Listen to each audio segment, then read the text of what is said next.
അൺഅവേക്കൻഡ് ഒരാൾക്ക് വെറുതെ ഇരിക്കുന്ന സമയത്ത് ചിന്തകൾ വന്നുകൊണ്ടിരിക്കും. ചിന്തിക്കുമ്പോൾ കൂടുതൽ ചിന്ത വന്നുകൊണ്ടിരിക്കും. എന്തെങ്കിലും ജോലി ചെയ്യുമ്പോൾ തോട്ട്സ് വന്നുകൊണ്ടിരിക്കും. We keep on thinking. അപ്പോൾ എന്താ സംഭവിക്കുന്നത്? ജോലി ചെയ്യുമ്പോഴും തോട്ടാണ്. So your action is contaminated by thoughts. Awakened ആയിട്ടൊരാൾക്ക് ചായ കുടിക്കണമെന്ന് തോന്നിയാൽ ചായ കുടിക്കണം എന്നുള്ളതൊരു തോട്ടാണ്. അപ്പോൾ എന്താ ചെയ്യുക? ആൾ ചായ കുടിക്കും. ചായ കുടിക്കണം എന്നൊരു ചിന്ത വരുമ്പോൾ, ഓ ചായ കുടിക്കണം എന്നൊരു ചിന്ത വന്നു, ആർക്കാണ് ഈ ചിന്ത വന്നത് എന്ന് പറഞ്ഞ് ഒരു എവേക്കൻ്റ് ആയിട്ടുള്ള ആളും ചെയ്യില്ല. സെൽഫ് ഉള്ളവന് തീർച്ചയായിട്ടും മനസ്സവിടെ ഉണ്ടാവും. പക്ഷേ എവിടെയായിരിക്കും? Residing in the self. പക്ഷെ നമ്മൾ ചോദിച്ച ചോദ്യത്തിനല്ല ഉത്തരം പറയുന്നത്. അനാവശ്യമായിട്ടുള്ള തോട്ട്സിനെ നമ്മൾ എൻ്റർടൈൻ ചെയ്യുന്നു, എന്നിട്ട് നമ്മൾ വിഷമിക്കുന്നു. അവിടെയാണ് നമ്മൾ വിചാരം ചെയ്യേണ്ടത്. ധാരാളം എവേക്കൻ്റ് ആയിട്ടുള്ള മാസ്റ്റേഴ്സ് കണ്ടമാനം സഞ്ചരിച്ച ആളുകളാലേ ആദിശങ്കരാചാര്യരടക്കം. അൺഎവേക്കൻ്റ് ഒരാൾ എന്ത് ചെയ്യും വിചാരിക്കും? നിങ്ങൾ എവിടെയാണ് കഴിഞ്ഞ ആഴ്ച പോയത് വെച്ചാൽ ആ ചോദിച്ച ടോണിൽ എന്തോ ഒരു ബന്ധിക്കേടുണ്ട്. എന്തിനാപ്പോൾ അത് ചോദിച്ചത്? പുള്ളിയുടെ ഇൻറ്റൻഷൻ എന്താണ്? എന്തോ ഒരു ആവശ്യമുണ്ട്.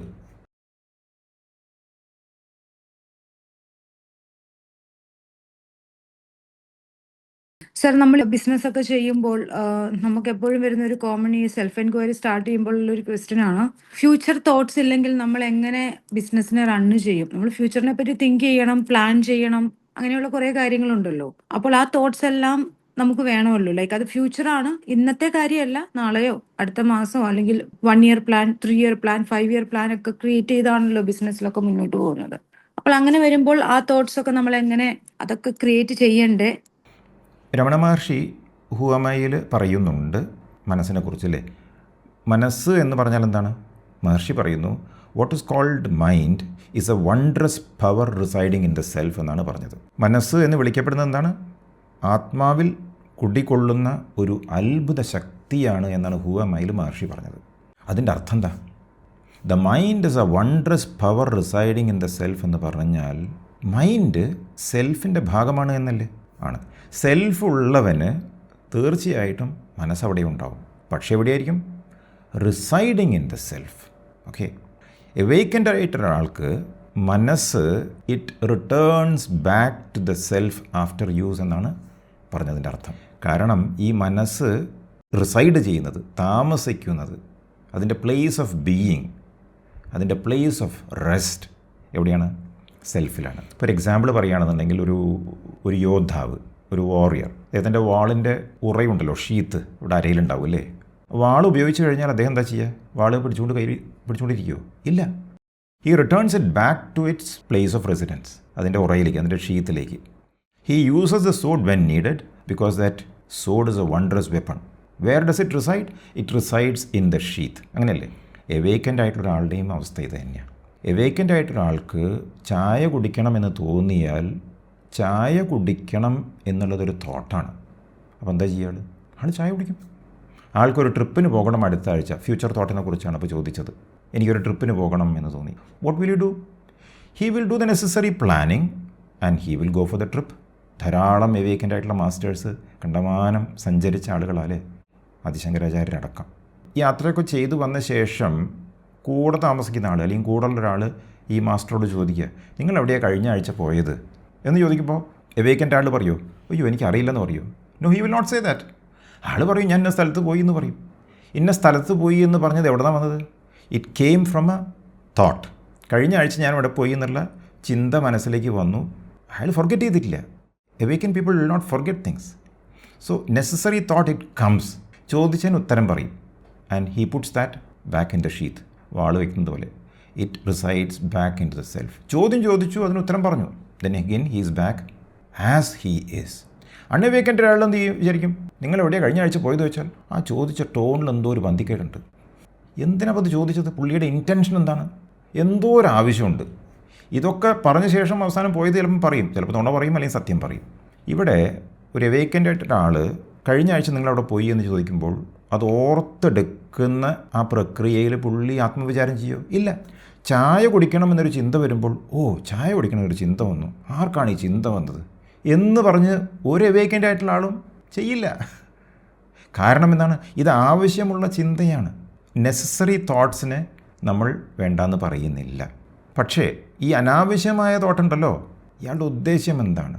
ഇയാളുടെ ഒരു ഭാവം ശരിയല്ല. അയാളുടെ ഭാവം ശരിയാകാതിരിക്കാൻ 100 കണക്കിന് കാരണം ഉണ്ടാവും. അയാൾ അപ്സെറ്റ് ആയിട്ടുണ്ടാവും പല കാരണം കൊണ്ടും. നിങ്ങളുമായിട്ടൊരു ബന്ധവുമില്ല. പക്ഷെ നമ്മൾ ചോദിച്ച ചോദ്യത്തിനല്ല ഉത്തരം പറയുന്നത്. അനാവശ്യമായിട്ടുള്ള തോട്ട്സിനെ നമ്മൾ എൻ്റർടൈൻ ചെയ്യുന്നു, എന്നിട്ട് നമ്മൾ വിഷമിക്കുന്നു. അവിടെയാണ് നമ്മൾ വിചാരം ചെയ്യേണ്ടത്. നമ്മുടെ ഒരു ഡെയിലി ലൈഫ് നോക്കുക എങ്ങനെയാണ്. നമ്മൾ രാവിലെ എണീക്കുന്നു, നമ്മുടെ ദിനചര്യ കഴിഞ്ഞ ശേഷം നമ്മൾ ജോലിക്ക് പോകുന്നു. ജോലിക്ക് പോയിട്ട് നമ്മൾ തിരിച്ച് വീട്ടിലെത്തി കഴിഞ്ഞാൽ റെസ്റ്റ് എടുക്കുന്നു, ഭക്ഷണം കഴിക്കുന്നു, ഉറങ്ങുന്നു. ഉറങ്ങിയിട്ടില്ലെങ്കിൽ അടുത്ത ദിവസം വർക്കിനെ എഫക്റ്റ് ചെയ്യുമോ? തീർച്ചയായിട്ടും എഫക്റ്റ് ചെയ്യും. നിങ്ങളൊന്ന് ആലോചിച്ച് നോക്കൂ. ഉറങ്ങുന്ന സമയത്ത് ശരീരം നിങ്ങളുടെ വില്ലിങ്നെസ് ഇല്ലാതെ എഴുന്നേറ്റ് നടക്കാൻ തുടങ്ങിയെന്ന് വിചാരിക്കുക, ഒരു കാരണവുമില്ലാതെ. അതിൻ്റെ പരിണത ഫലം എന്തായിരിക്കും? ടയേർഡ്നെസ് ആയിരിക്കും. അടുത്ത ദിവസം ജോലി ചെയ്യാൻ പറ്റില്ല, പ്രൊഡക്ടിവിറ്റി കുറയും. ഐഡിയൽ സിറ്റുവേഷൻ എന്താണ്? രാവിലെ എഴുന്നേൽക്കുന്നു, നിങ്ങളെല്ലാം ചെയ്യുന്നു, ശേഷം നിങ്ങൾ ജോലിക്ക് പോകുന്നു, പ്രൊഡക്റ്റീവായിട്ട് ജോലി ചെയ്യുന്നു, അതിനുശേഷം തിരിച്ച് വീട്ടിലെത്തുന്നു, റെസ്റ്റ് എടുക്കുന്നു, സുഖമായിട്ട് കിടന്നുറങ്ങുന്നു. ഒരു എവേക്കൻഡ് ബീയിങ്ങിൻ്റെ സ്റ്റേറ്റ് ഇങ്ങനെ തന്നെയാണ്. എന്താ ചെയ്യുന്നത്? പുള്ളി തോട്ട് വരുന്നു, ആവശ്യമുള്ള തോട്ടാണെങ്കിൽ അതുമായിട്ടുള്ള എന്താ ചെയ്യേണ്ടത് ചെയ്യുന്നു. When the time to think comes, he thinks. The mind does the required thinking. And after that work is over, after that thought is over, necessary thought, the mind returns back to its source of residence. അതാ മഹർഷി പറഞ്ഞത്. The mind is a wondrous power resident in the self എന്ന് പറഞ്ഞാൽ എല്ലാവർക്കും ഈ മനസ്സ് അവിടെ തന്നെ ഉണ്ടാകും. In fact the mind itself is a self. അൺഅവേക്കൻഡ് ഒരാൾക്ക് വെറുതെ ഇരിക്കുന്ന സമയത്ത് ചിന്തകൾ വന്നുകൊണ്ടിരിക്കും. ചിന്തിക്കുമ്പോൾ കൂടുതൽ ചിന്ത വന്നുകൊണ്ടിരിക്കും. എന്തെങ്കിലും ജോലി ചെയ്യുമ്പോൾ തോട്ട്സ് വന്നുകൊണ്ടിരിക്കും. We keep on thinking. അപ്പോൾ എന്താ സംഭവിക്കുന്നത്? ജോലി ചെയ്യുമ്പോഴും തോട്ടാണ്. So your action is contaminated by thoughts.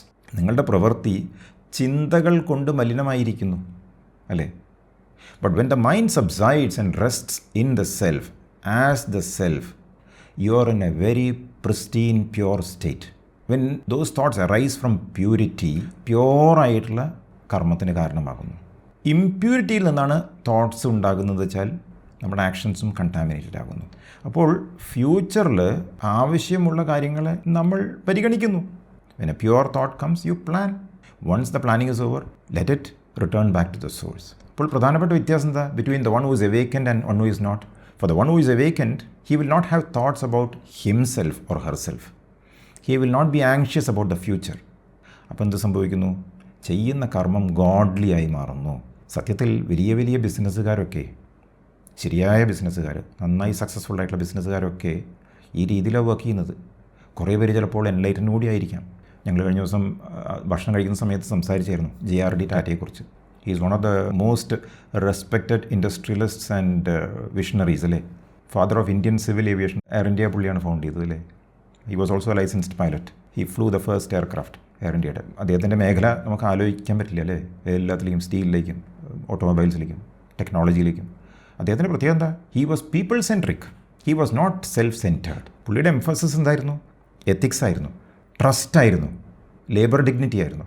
അദ്ദേഹം വിശ്വസിച്ചത് നമ്മൾ ചെയ്യുന്ന ബിസിനസ് സൊസൈറ്റിക്ക് വേണ്ടിയിട്ടായിരിക്കണം, പ്രോഫിറ്റിന് വേണ്ടിയാകാൻ പാടില്ല.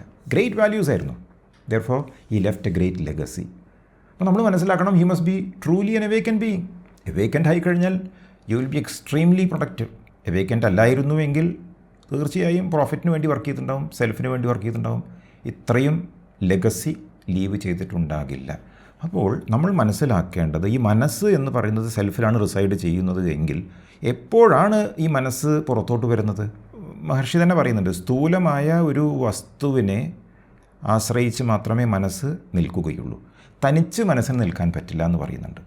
അപ്പോൾ നമുക്ക് ആവശ്യമായ ഗ്രോസ് ആയിട്ടുള്ള കാര്യങ്ങൾക്ക് നമ്മൾ ചെയ്യേണ്ട കർമ്മവും പോകേണ്ട സ്ഥലങ്ങളും ഫ്യൂച്ചറിലുള്ളതോ പാസ്റ്റിലായിക്കോട്ടെ, തിങ്കിങ് നമുക്ക് യൂസ് ചെയ്യാം. പക്ഷേ അൺനെസസറി തോട്ട്സ് 90% അതാണെന്ന് നേരത്തെ പറഞ്ഞു, അല്ലേ? തിങ്കിങ് പാടില്ല. അവിടെ നമുക്ക് എന്ത് ചെയ്യണം? വിചാരം ചെയ്യണം. ഒന്നാലോചിച്ചാൽ മതി. രമണ മഹർഷി ഗൃഹസ്ഥാസിന് ഏറ്റവും കൂടുതൽ റെക്കമെൻഡ് ചെയ്തിട്ടുള്ള ഒരു സാധനയായിരുന്നു ആത്മവിചാരം. ഗൃഹസ്ഥനായ ഒരു വ്യക്തി വന്നിട്ട് സ്പിരിച്വാലിറ്റിയിലേക്ക് തിരിയാൻ വേണ്ടി സന്യാസം വേണമെന്ന് പറഞ്ഞാൽ രമണ മഹർഷി സമ്മതിക്കാറില്ല.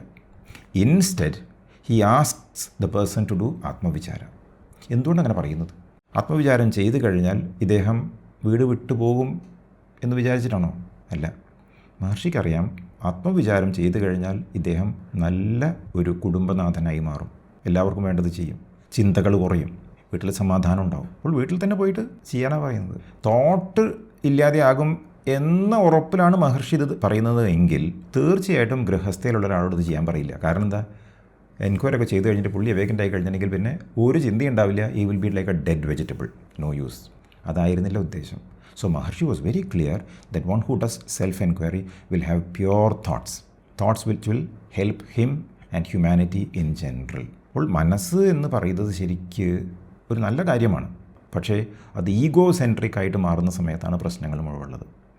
ഈഗോ സെൻട്രിക് ആയിട്ട് മാറുമ്പോൾ നമ്മൾ അന്വേഷിക്കണം ആരുടെ മനസ്സാണ്, ആരുടെ ബുദ്ധിയാണെന്നൊക്കെ അന്വേഷിക്കണം. മനസ്സായാലും ബുദ്ധിയായാലും ചിത്തമായാലും അഹങ്കാരം എല്ലാം ഒന്ന് തന്നെയാണ്. റിപ്പീറ്റഡ് ആയിട്ടുള്ള സെൽഫ് എൻക്വയറി പ്രാക്ടീസിലൂടെ എന്ത് ചെയ്യാൻ പറ്റും, നമുക്ക് മനസ്സിനെ അതിൻ്റെ ഉറവിടത്തിൽ അവിടെ ചേർത്ത് വയ്ക്കാൻ സാധിക്കും. അത് കഴിഞ്ഞാൽ നമുക്ക് എല്ലാ തോട്ടും കൃത്യമായിട്ട് പ്രോസസ്സ് ചെയ്യാൻ സാധിക്കും. അപ്പോൾ തെറ്റിദ്ധരിക്കരുത്, മനസ്സ് ഇല്ലാതെയാവുക എന്ന് പറഞ്ഞാൽ നമ്മളൊന്നിനും കൊള്ളാതെയാവുക എന്നതല്ല. നമ്മളെല്ലാത്തിനും കൊള്ളുന്ന വ്യക്തിയായി മാറുന്ന പ്രക്രിയയാണ് ആത്മവിചാരം.